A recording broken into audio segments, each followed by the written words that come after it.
વાલા વૈષ્ણવો, જય શ્રી કૃષ્ણ.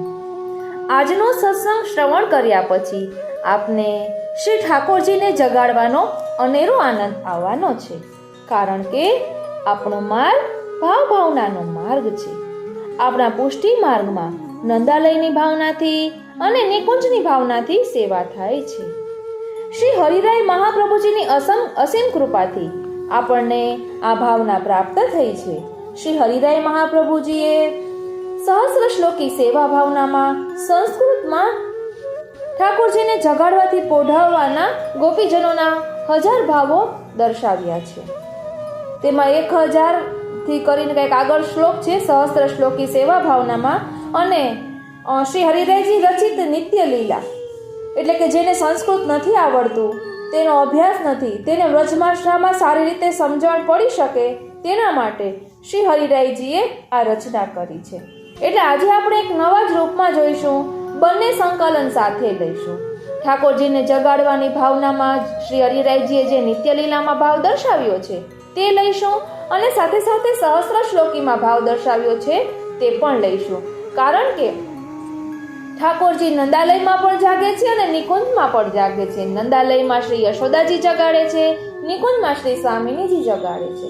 અનેરો ભાવ, અલૌકિક ભાવ છે કે આપણે તેમાં રસ તરબોળ થઈ જઈએ એટલો સુંદર ભાવ અહીં દર્શાવ્યો છે. રાત સમય ઉઠી કે વ્રજ બાલા ગાવતી મંગલા ગીત રસાલા. અહીં ગોપીજનો આપણને શીખવી રહ્યા છે કે સવારમાં ઉઠીને પહેલા શું કરવું જોઈએ. ગોપીજનો શું કરે છે? ગાવતી મંગલ ગીત રસાલા. વાલા વૈષ્ણવો, આપણે જે આ વિવેચન લઈ રહ્યા છીએ તે વિવેચન પૂજ્ય ગોસ્વામી શ્રી રત્ન પ્રભાવજી એટલે નિત્યલીલા પૂજ્યપાદ ગોસ્વામી 180 દ્વારકેશલાલજી મહારાજ શ્રીના પત્ની, એમના વહુજી, એમને આ રચેલું છે, એમને આ વિવેચન કરેલું છે. ખૂબ સુંદર ભાવ દર્શાવ્યો છે. પ્રાતઃ સમય એટલે સવારના સમયે ઉઠ્યા વ્રજબાલા.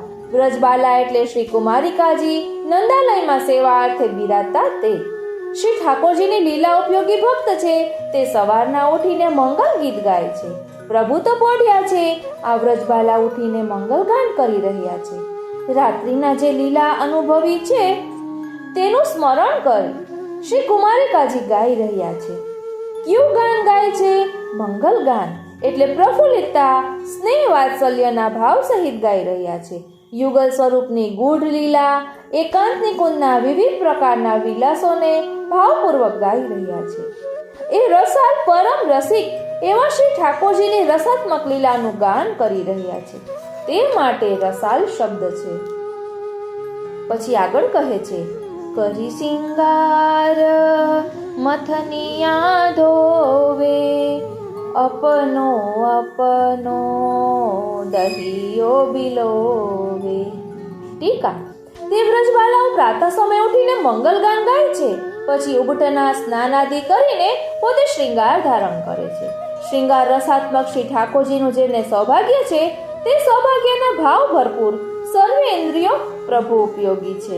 એટલે અહીં આપણને ગોપીજનો સમજાવે છે કે આપણે સવારમાં ઉઠીને સ્નાન આદિ કરીએ છીએ તો પ્રભુને કેન્દ્રમાં રાખીને જ બધું કરવાનું છે. એટલે આપણે ઘરનું કાર્ય કરતા હોઈએ પરંતુ મનમાં પ્રભુનું ચિંતન મનન કરી શકાય, અહીં એ સમજાવે છે. અને અહીં કહે છે કે અમે જે જન્મ ધારણ કર્યો છે તે શ્રી નંદનંદન માટે જ કર્યો છે, માટે અમારે તો એ શ્રીજીનું સૌભાગ્ય છે. તે ભાવ સહિત નૂતન સાડી, ચોળી, લહેંગા, આભૂષણો નખથી શીખ પર્યંતના ધારણ કરીને તે કુમારિકાજી દધી મંથનની જે મથની છે તેને નિર્મલ જલથી ધોવે છે. પ્રિયના વાત્સલ્યથી ગોરસ મંથન કરવું છે તે મથની ધોવે છે અને મથનીમાં દહીં પધરાવીને બિલોવે છે. ત્યાં અપનો અપનો વાક્ય છે, એટલે તે કુમારિકાજી ઘણા છે અને દધી પણ ઘણું છે, માટે જુદા જુદા વિભાગો પાડી રાખેલા છે. તે પ્રમાણે પોતપોતાનું ભાગે પડતું પૃથક પૃથક દધી મંથન કરે છે. આ ભાવ છે. પછી આગળ કહે છે, મથન કરે મોહન જશ ગાવે, સુમિર સુમિર હરી ગુણ સચુપાવે.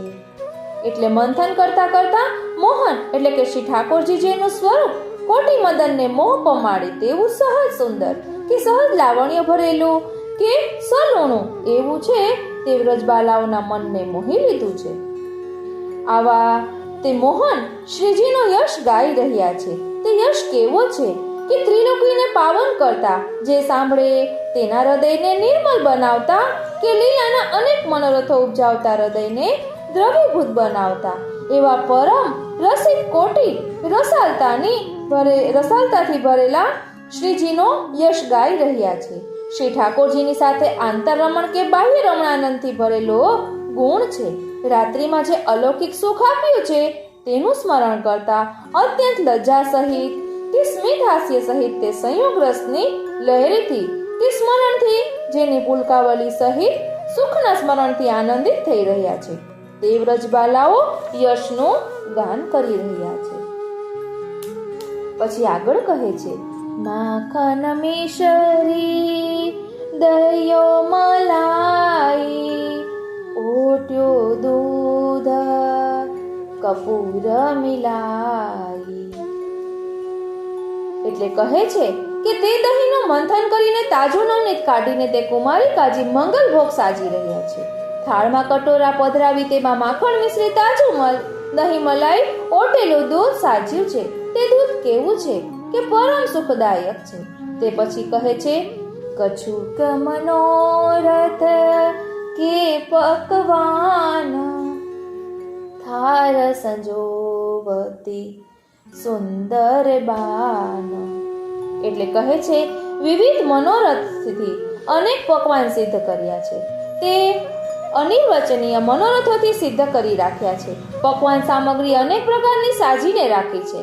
સુંદર બાનકથી કે ચતુરાઈ પૂર્વક એક બીજી સામગ્રી મળી જાય તો સ્વાદ ફેર થઈ જાય માટે ચતુરાઈથી સાજ્યા છે.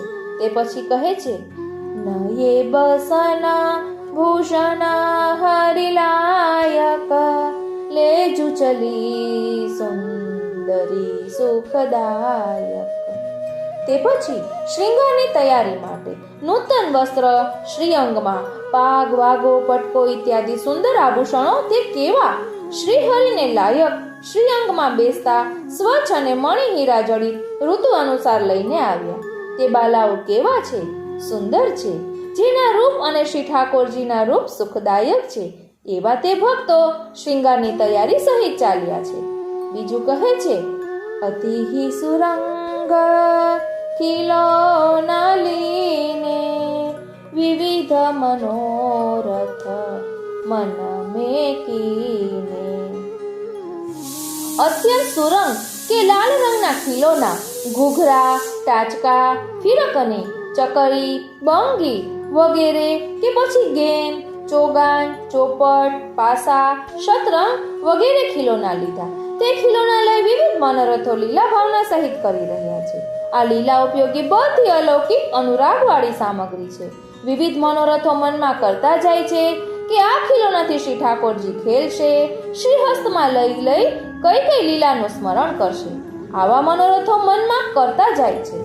તે પછી ઉઠે ગ્વાલ ખીરક કો ચલે, અતિ આતુર ગાયન સો મિલે. આપના અંતરંગ જે પરમ પ્રિય એવા ગ્વાલ છે તે ઉઠીને તરત જ ખીરકમાં જાય છે. ત્યાં જઈ અત્યંત આતુર એવી ગાયો છે તેને મળે છે. અર્થાત તે અલૌકિક ગાયો છે. ગૌદહન માટે ટેર કરીને બોલાવે છે. ટેર કરત સુરભી સમુદાયી, કારી પિયરી ધોરિયાઈ. તે ગ્વાલોની ટેર એક એકના નામ સહિત ટેર પાડતા કે હેલો પાડવા લાગ્યા. ત્યારે અવાજ સાંભળતા કે તુરત સુરભીના ટોળા ને ટોળા આતુરતાપૂર્વક આવે છે. શ્યામા, કારી, પીળા રંગની, ધોળી, સફેદ આવે છે. વળી કેવી આવે છે કે काजर घूमरे और मजीठी सब गुण पूरना सबे अनूठी। કાજર કહેતા કાજરી, જે ગાયના નેત્રમાંથી સ્વતઃ અંજન આંજેલું હોય. ઘુમર એટલે ઘૂંઘરા ભૂરા રંગની. મજીઠ રંગની તે ગાયો કેવી છે કે સર્વગુણ સંપન્ન છે, પૂર્ણ છે, એક એકથી અધિક સુંદર છે, અનોખી સુંદરતાવાળી છે. આગળ કહે છે, ઘંટાનાદ કરત સબ ડોલે अपने अपने बचरन बोले। તે અંતરંગ વાલ છે જે શ્રીજીને જાગવાનો સમય વિચારીને ઘંટનાદ કરે છે. તે ઘંટનાદ 3 વખત કરે છે અને શ્રી ઠાકોરજીને સૂચના કરે છે કે રાજસ, તામસ, સાત્વિક ભક્તગણ આપના દર્શન માટે આતરતાપૂર્વક ઠાડા છે તથા ગૌ તેમજ વાછરડા પણ આતુર થયા છે. માટે આપ વેગે જાગો. આ ભાવ તથા પોતપોતાના ભાવને અનુસાર અને અંતરંગ પ્રભુને જગાવવા માટે પ્રબોધ ભણે છે. તે ગ્વાલના અંતઃકરણ કેવળ લીલા ભાવ સહિત છે. શ્રી ઠાકોરજીના તમામ હાર્દને જાણવા વાળા છે. તત્ત ભાવ અનુસાર પ્રબોધ ભણે છે. ઘંટાનાદ કરનાર એક ગ્વાલ છે. પ્રબોધ બોલનાર બીજા પણ છે. તે આપને આપને વચન ન બોલે, તેનાથી ધ્વનિ જણાય છે. પછી આગળ કહે છે કે શંખનાદ ખીર કન મે સોહે શ્રવણ સુનત સબ કો મન મોહે. ત્યારબાદ તે ગ્વાલ શંખનાદ કરે છે. ખીરકમાં રહી શંખનાદનો અવાજ સાંભળતા વેત સર્વે ગોપ તથા ગોપી, બાલ, તરુણ ને વૃદ્ધ સૌના મન દર્શન કરવા માટે આતુર બની જાય છે. મંગલ શબ્દ કાન જબ પર્યો સકલ સાજ કર મેલે ધર્યો. તે શંખનાદનો મંગલ સ્વર કાને પડતા આતુરતાપૂર્વક સકલ પદાર્થોની સજાવટ શ્રી હસ્તમાં ભક્તગણોએ લીધી. સકલની અંદર જેણે જે મનોરથો કર્યા છે તે પ્રમાણેના સાજ, વસ્ત્ર, અલંકાર કે આરોગવાની નૂતન સામગ્રીઓ તે થાળમાં સાજીને શ્રી હસ્તમાં લીધા છે. કોઈએ એવો મનોરથ કરેલો કે નૂતન વસ્ત્ર સિદ્ધ કરી રાખ્યા છે તે ત્યાં અંગીકાર કરાવીશું. કોઈ કહે છે કે સામગ્રી ત્યાં જઈ આરોગાવીશું. નવી સુવર્ણ મણિમય મુક્તાથી પરોવેલા આભૂષણો ધરાવીશું. આવા અનેક મનોરથોથી ભરેલા શ્રી વ્રજ સુંદરીઓ નંદન ભવનમાં પધારી રહ્યા છે. પછી આગળ કહે છે, ઇહ વિધિ ઘર ઘર તે સબ ચલી નંદ નંદન કો દેખ નયલી. પોતપોતાને ઘેરથી તે સુંદરી મનોરથની સામગ્રી લઈ લઈને શ્રી નંદનંદનના દર્શન કરવા માટે પધારે છે. ભક્તોના નેત્રરૂપી મધુ શ્રી મુખ કમલના દર્શન માટે આતુર બન્યા છે. સુખ સે જા પૌઢે હરિરાઈ બાર બાર કે ચશુમતી માઈ. સુખ શૈયા ઉપર શ્રી હરિ પોઢ્યા છે ત્યારે વારંવાર શ્રી યશોદાજી પધારે છે. પોતાના લાડીલા પુત્રને જોઈ જોઈને આનંદ પામતા શ્રી માતૃચરણ નિંદ્રાવશ જોઈને જગાવતા નથી. જોઈ જોઈ પાછા ફરી પધારે છે. ફીરી ઝાંકે ફીરી કે આવે કમલ નયન કો નાહી જગાવે. વારંવાર ફરી આવી શ્રી મુખારવિંદ નીચા નમીને ઝાંખે છે, પરંતુ નિદ્રામાં પોઢેલા પોતાના પુત્રને વાત્સલ્ય ભાવપૂર્વક જગાવી શકતા નથી. મારો બાલક ખેલી ઘણો શ્રમ કરે છે. ગૌચરણ આદિથી કે સમાન વયના ગ્વાલોથી મલયુદ્ધ આદિ કરતા કે ગેંદ ઉછાળી પાછળ દોડતા કે વાછરડાઓની પાછળ દોડતા તેની અનેક ક્રીડા કરતા શ્રમિક થઈ સુખપૂર્વક પોઢ્યા છે. તેને કેમ જગાવવું? ત્યારે વ્રજબાલાઓ સામગ્રી પધરાવીને પધારે છે.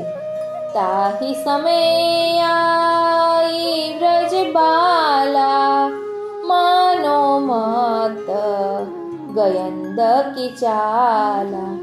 તે વખતે વ્રજબાલાઓએ જેણે મંગલ ભોગ સાજી રાખ્યા છે, તૈયાર કરી રાખ્યા છે, તે કુમારિકાના યુથ વિવિધ સામગ્રીઓના થાળ શ્રી હસ્તમાં લીધા છે. શ્રી ચરણમાં નુપુર ધરેલા છે.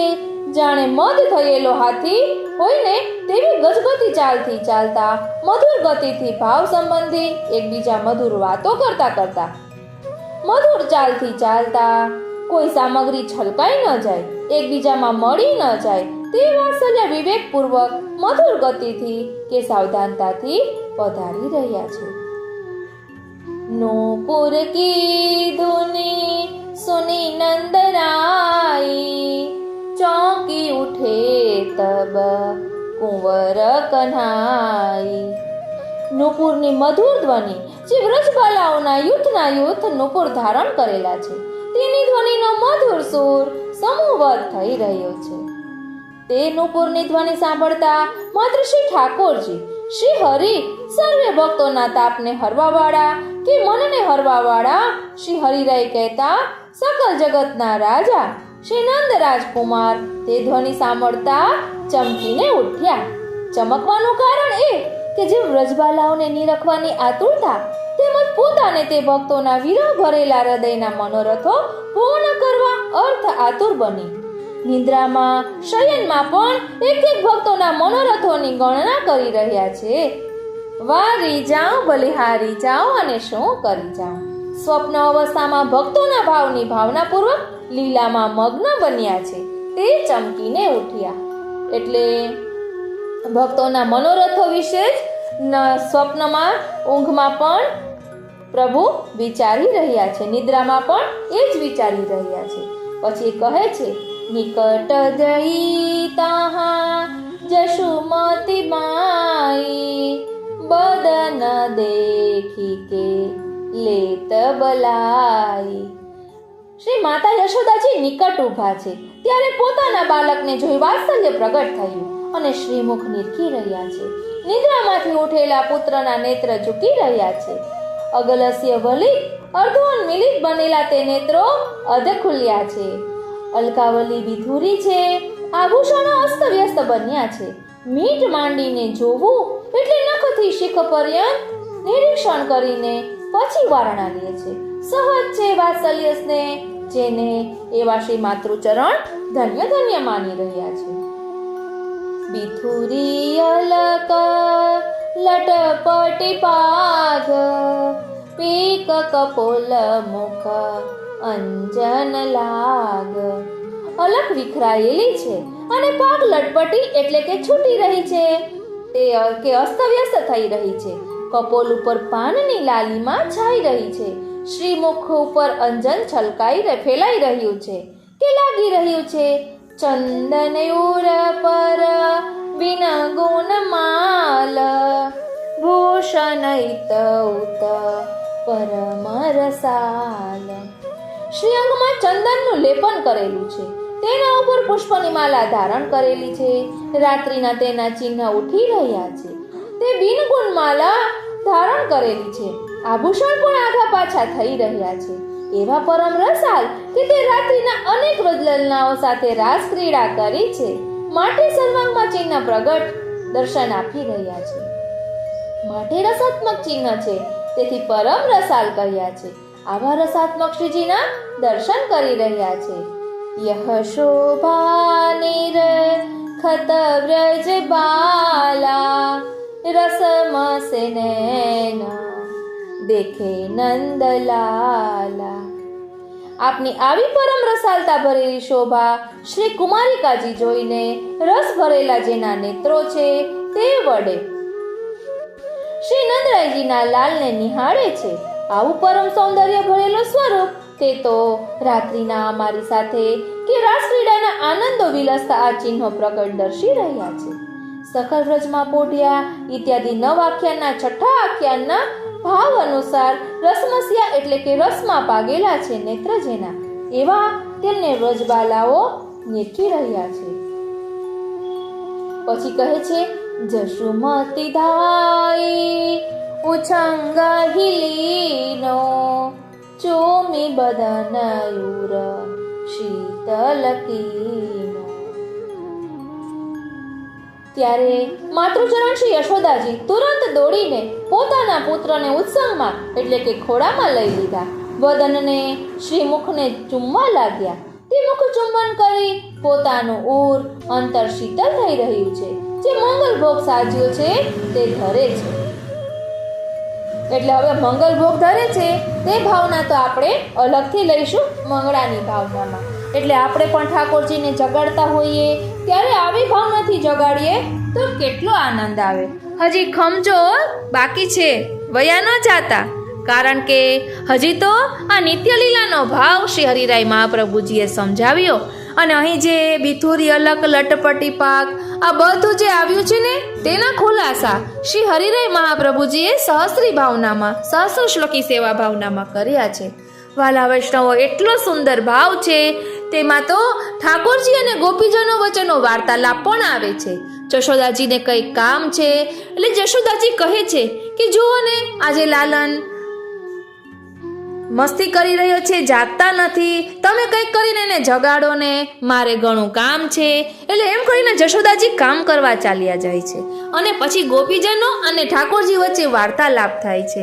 એટલો સુંદર રસભર્યો વાર્તાલાપ છે કે જાણે આપણને પણ એ થશે કે આપણે પણ આ લીલાના સાક્ષી છીએ એવી અનુભૂતિ આપને થશે. તો ચાલો હવે સહસ્ર શ્લોકી સેવા ભાવનાનું ભાવ દર્શન કરીએ.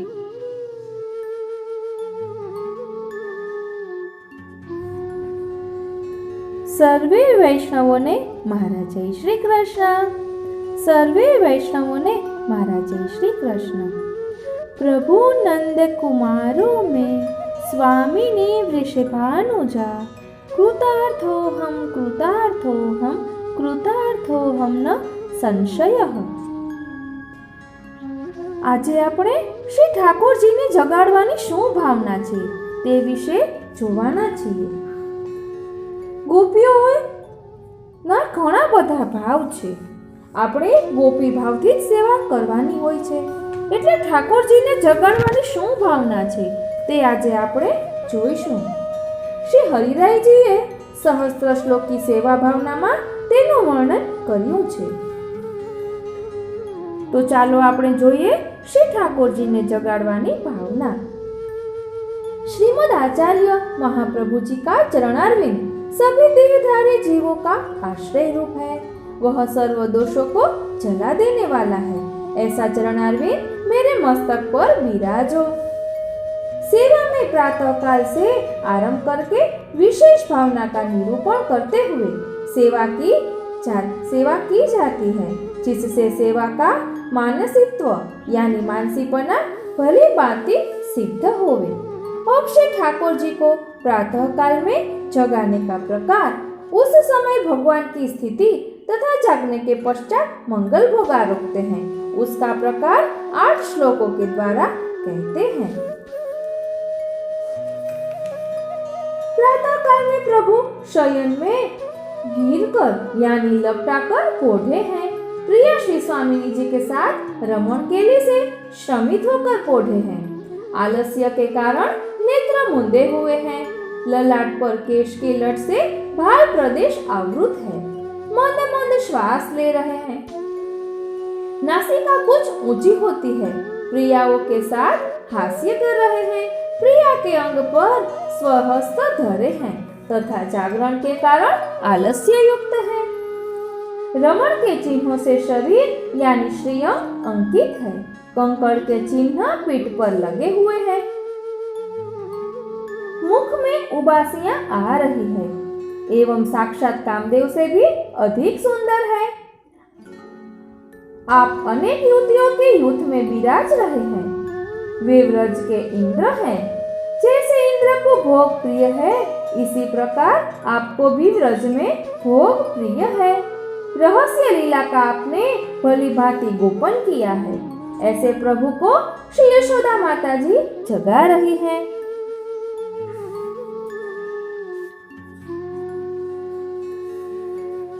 मातृचरण के उत्सव में स्वयं विराजित है। अपने मुख कमल का दर्शन करवा रहे हैं। श्री यशोदा जी के द्वारा जिनके मुखारविंद का चुंबन किया जा रहा है, ऐसे नंदराय जी इत्यादि के द्वारा अपने उत्सव यानी अपनी गोद में लाड लड़ाए जाने वाले प्रभु हैं। अपने बाल मित्र ग्वाल बालों के द्वारा जिनके निरवधि गुणों को गाया जा रहा है तथा व्रजांगनाओं के उनके सुंदर रसमय कटाक्षों के द्वारा जिनका पूजन किया जा रहा है, ऐसे हैं प्रभु। उत्तम आसन पर भली भांति बिराजे हुए तथा श्री यशोदा जी की गोद में बिराजे हुए प्रभु दूध बंधा हुआ दही इत्यादि रस लाकर रखे गए हैं। उनका प्रभु भोग करते हैं।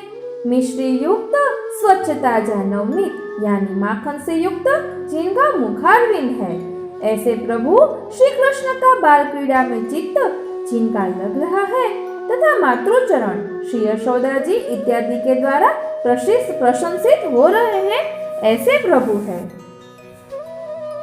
प्रभु को आरोग्य में रुचि बढ़े, इसके लिए श्री यशोदा जी रुचिकारक वचनों से प्रभु की प्रशंसा करते हैं।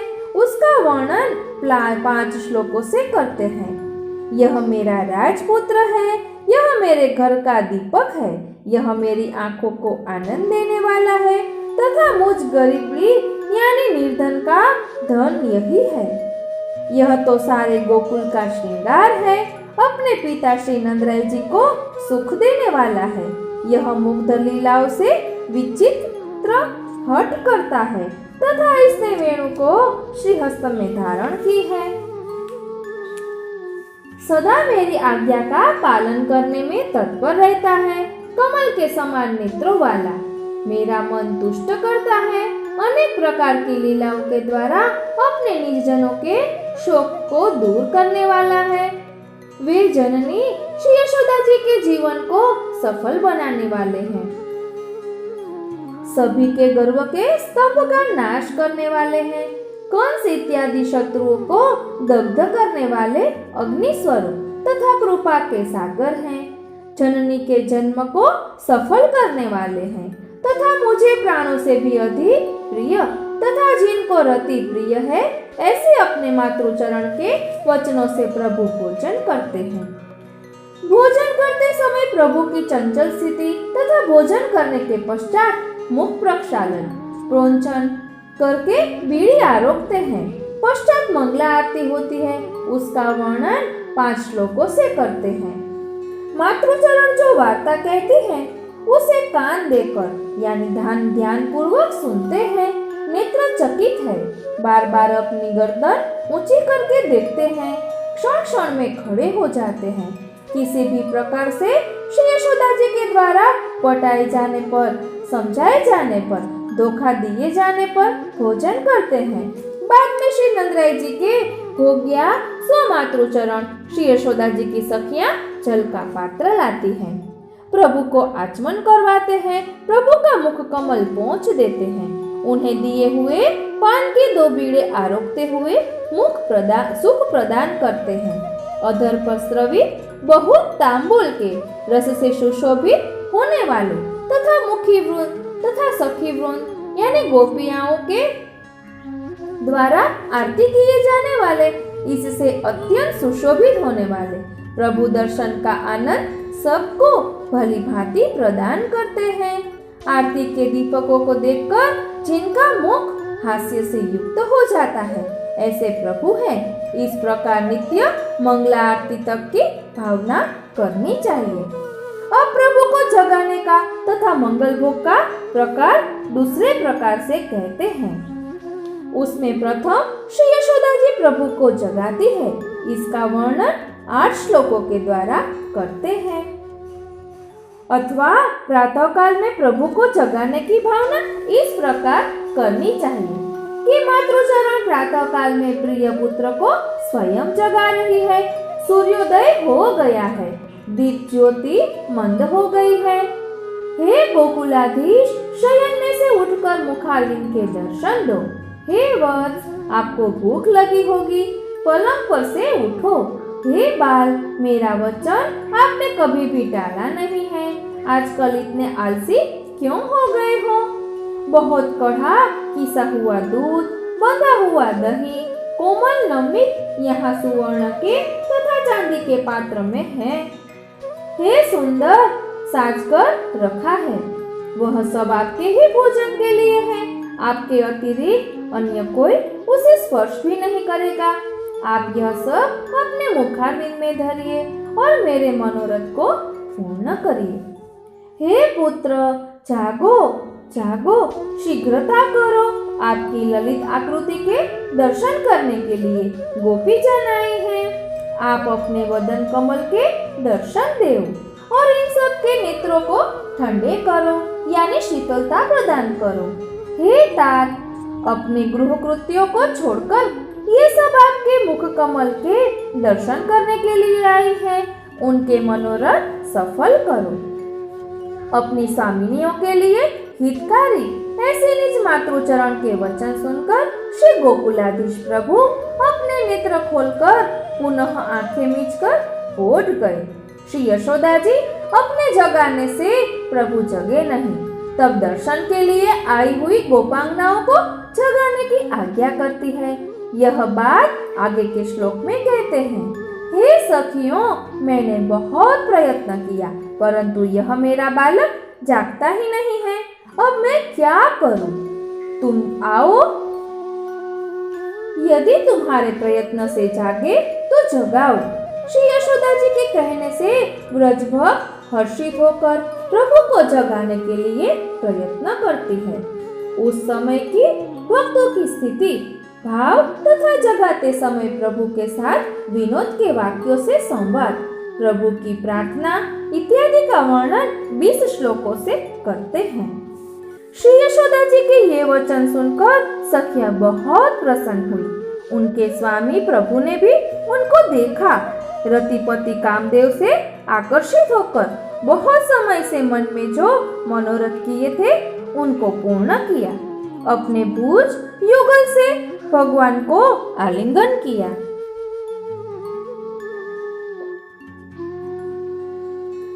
प्रभु के दोनों श्रीहस्त अपने कंठ के आसपास धरे तथा हे सखी, प्रभु को बहुत आलस्य आ रहा है, ऐसा परस्पर कहते हुए प्रभु के दोनों गालों पर चुंबन किया। प्रभु को पूछने लगी, ये दोनों कपोल तो हमेशा मृदु कोमल रहते थे, अभी ये सक्षर क्यों हो गए? अभी तरुण आयु तो हुई नहीं है, बाल्यावस्था में ऐसा अनर्थ कहाँ से हुआ? प्रिय उत्तर देते हैं, तुम सत्य कहती हो, तुम्हारे बाहु के स्पर्श से कपोल पर चिन्ह हो गए। इसे मैंने निद्रा में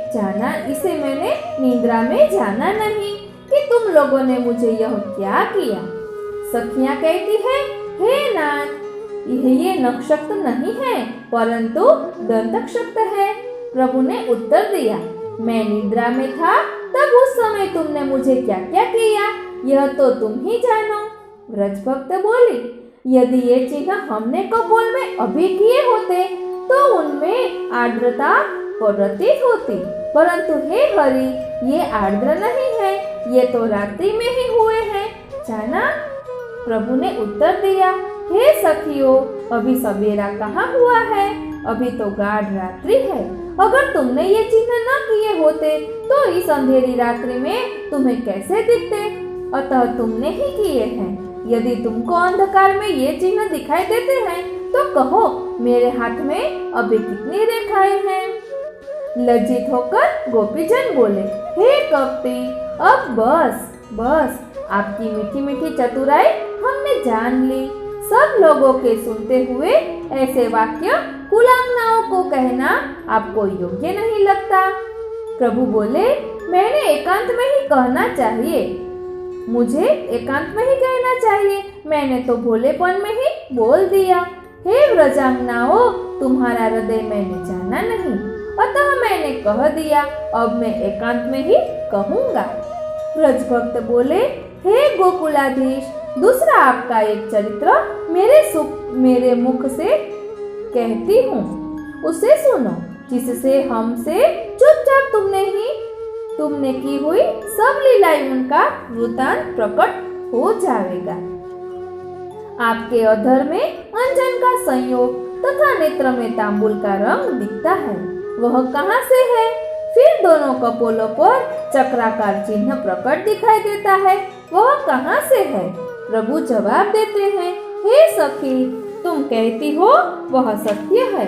अधर में कालिमा होती है। यदि तुमको ऐसा काला लगता है और इस कारण से असह्य लगता हो तो तुम्हारे अधर के रंग से उसे तुम रंग दो। नयन में तांबुल की लालिमा का दृष्टांत तुम ही हो। तुमको जब सखी प्रेष्ठ के पास ले जाती है तब प्रिय के दिए हुए तांबुल से तुम्हारा मुख रंग जाता है। अत्यंत चतुर ऐसी जो तुम हो, उसने मेरे कपोल पर चक्राकार चिन्ह होने का कहा। वह भी व्याजबी ही है, क्योंकि मैं चक्रपति हूँ, अतः मेरे हाथ में सदा चक्र रहता है। अतः निद्रा में मेरा हस्त कपोल पर रह गया होगा, उससे चक्र का चिन्ह होना संभव है। श्री गोपीजन कहती है, हे सखियों, दूसरा भी एक आश्चर्य देखो। प्रभु के हृदय पर बगैर डोरे की माला का चिन्ह दिखाई देता है। वह माला तो डोरे वाली होनी चाहिए, तो इस बिना डोरे की माला का क्या प्रयोजन है? प्रभु बोले, हे गोपिकाओं, इस समय इस प्रकार से तुम मेरी ईर्ष्या करो, यह कदापि समुचित नहीं गिना जा सकता है, क्योंकि चंद्रमा सकलंक है, तथापि रात्रि अपने स्वामी के साथ ऐसा नहीं करती है। वह तो चंद्रमा के ऊपर अनुरक्ता ही है। गोपीजनों ने उत्तर दिया, वह रात्रि तो स्वयं भी मलिना है, अतः कलंकित वृद्धा चंद्र को उत्तम मानती है, परंतु हम तो कुलांगनाएं हैं, तो हम आपके जैसे कलंकित के ऊपर अनुग्रह किस प्रकार करें? हे सखियों, मुझ में तो कोई कलंक नहीं है, अगर होगा भी तो वह तुम्हारे द्वारा ही किया हुआ है। मुझे कलंकित करके तुम कुलांगना किस प्रकार रह सकती हो? गोपीजन बोली, अब ये सारी बातें जाने दो, आप शया का त्याग करके शीघ्र उठ जाओ। हे प्रेष्ठ, नंदराय जी इत्यादि अब आर्त होकर आपकी राह देख रहे हैं। प्रभु बोले, यदि तुम में मुझे उठाने की सामर्थ्य होवे तो तुम मुझे उठाओ, अन्यथा तुम शयन करो, मैं तुम सबको उठाता हूँ। इस प्रकार प्रभु को जगाने में ब्रजभक्त भी समर्थ नहीं हुए। इतने में एक भक्त भावाविष्ट होकर प्रभु किस प्रकार से जागेंगे, ऐसा सखियों से प्रश्न करते हैं। तब दूसरे भक्त उसे उत्तर देते हुए उपाय बतलाते हैं। उसका वर्णन 13 श्लोकों द्वारा करते हैं।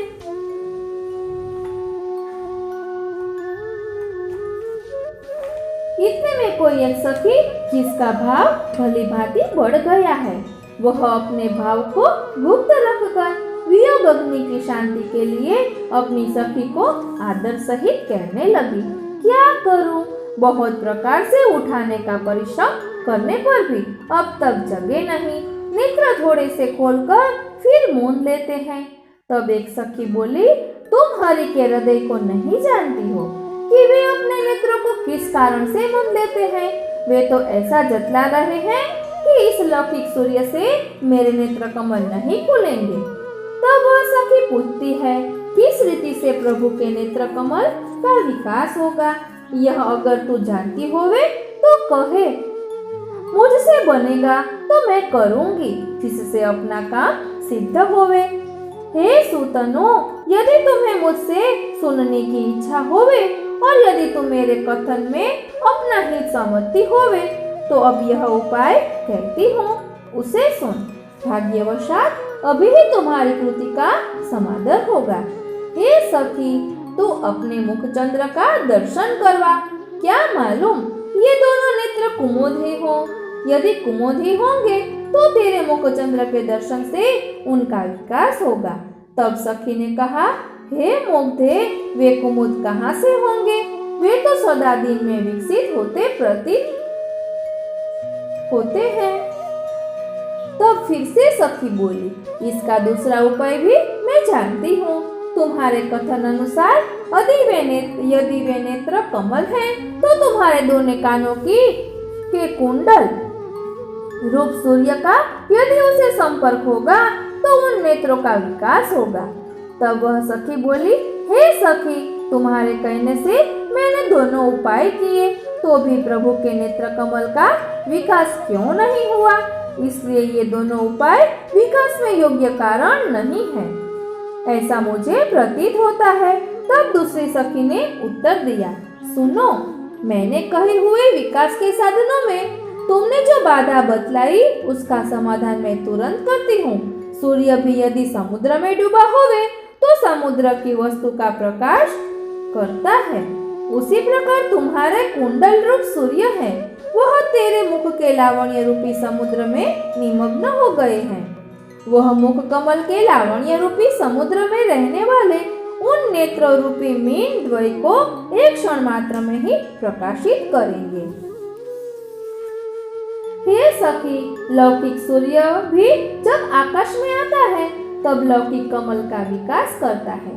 उसी प्रकार तुम्हारे ताटंक रूप सूर्य प्रभु के कपोल रूपी गगन पर आवे। अतः लज्जा का त्याग करके अपने प्रिय के मुख के सन्मुख तुम्हारा मुख करो एवं बहुत समय से एकत्रित हुए प्रिय के अधर रस का तुम्हारे अधर से पान करो। उस समय तुम्हारे दोनों कर्ण के आभूषण प्रभु के कपोल पर स्थित होंगे। तब प्रभु के नेत्र कमल का उत्तम प्रकार से विकास होगा। तब हम सब एकत्रित होकर निद्रा से घूर्णित हुए नेत्रों वाले सर्व अंगों से शिथिल हुए कामदेव से भी विशेष सुंदर प्रभु का दर्शन करेंगे।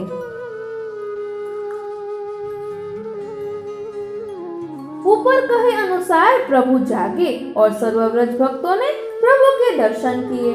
उनमें से एक भाव के आवेश वाले व्रज भक्त यानी गोपिका ने प्रभु को अपनी गोद में लिया तथा सभी व्रज भक्तों को विनोद वाक्य कहते हुए प्रभु के साथ विलास करने लगे।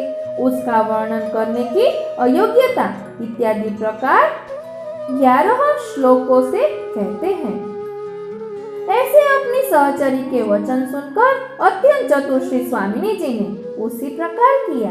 तब उनके अंतःकरण में रहने वाले सर्व मनोरथ पूर्ण हुए।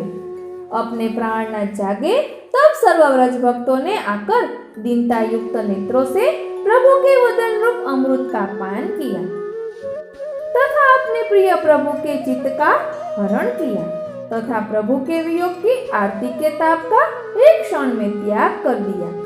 अपने प्रिय के संगम से व्रज भक्तों को जो सुख का अनुभव हुआ वह हम यानी श्री हरिराय जी कह नहीं सकते हैं, क्योंकि हमारे मन को तथा वाणी को वह अगम्य है।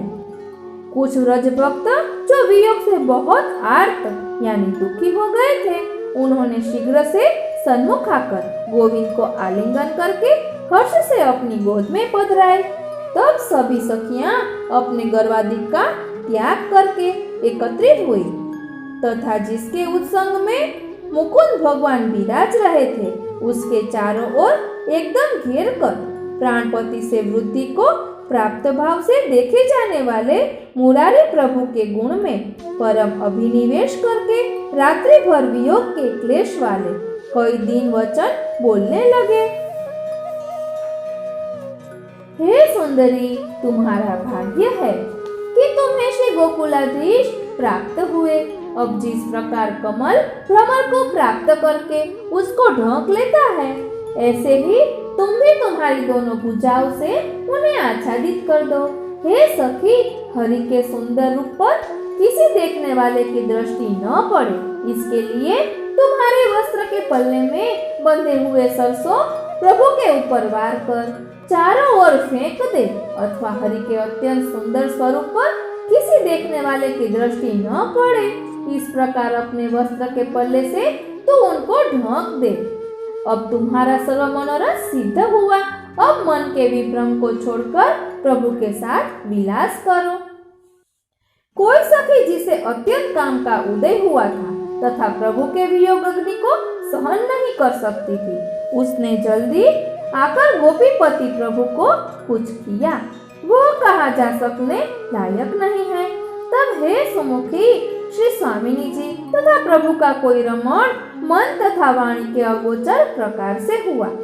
फिर भगवान के संग वाली गोपी से मिलकर जिस प्रकार कमल की पंखुड़ी अपने अंदर आए हुए भ्रमर को चारों ओर से घेर लेती है, उसी प्रकार सबने मिलकर प्रभु को घेर लिया। तब वायु से कांपने वाले कमल के जैसा मेरे प्रभु का नेत्र कमल चंचल हो गया, और जिस प्रकार भ्रमर कमल के मकरंद का पान करता है, उसी प्रकार श्री स्वामिनी जी के नेत्र रूपी भ्रमरों ने प्रभु के नेत्र कमल का पान किया। अब सर्व भक्त प्रभु को लेकर श्री यशोदा जी के पास जाते हैं तथा स्वयं ने प्रभु को जगाया उसका प्रकार श्री यशोदा जी को कहते हैं और प्रभु को उनकी माता के पास पधराते हैं। उसका 4 श्लोकों से वर्णन करते हैं। मातृचरण के पास जाकर कहने लगी कि हे माता, आपका लाल बालक है तो भी हमने उनको जगाया है, उन्हें आप लीजिए तथा उन्हें भली भांति भोजन करवाइए। हे माता, हमने उनको बहुत लालच दी तब जगे हैं, जैसे तैसे करके इन कृष्ण कमल को आपकी उत्संग में लाई हूँ। यद्यपि प्रातःकाल हो गया तो भी आपके पुत्र तो निद्रालु ही हैं और कहने लगे कि तुम सैकड़ों प्रयत्न करोगे तो भी मैं तो उठने वाला ही नहीं हूँ। हमने कई प्रकार से प्रार्थना करके उनके चरण ग्रहण करके मस्तक धरकर जैसे तैसे करके अभी आपके इस बालक को आपके पास लाए हैं। अब प्रभु माता जी से पूछते हैं कि मेरे भोजन के लिए क्या क्या किया है। तब माता मंगल भोग के लिए की गई सामग्री का वर्णन करके आरोग्य की प्रार्थना करती है। वह 35 श्लोकों से कहती है। તે આપણે આવતા પાઠમાં જોઈશું મંગલાની ભાવનામાં। આપને આ કેવું લાગ્યું તે કોમેન્ટ બોક્સમાં જરૂર જણાવશો। ખૂબ જ રસપૂર્ણ ભાવ શ્રી હરિરાયજીએ અહીં દર્શાવ્યો છે। જો આપને આ ગમ્યું હોય અને આપને ભાવની વૃદ્ધિ થાય તેવું લાગતું હોય તો બીજા વૈષ્ણવોને શેર કરવા નમ્ર વિનંતી છે। જય શ્રી કૃષ્ણ।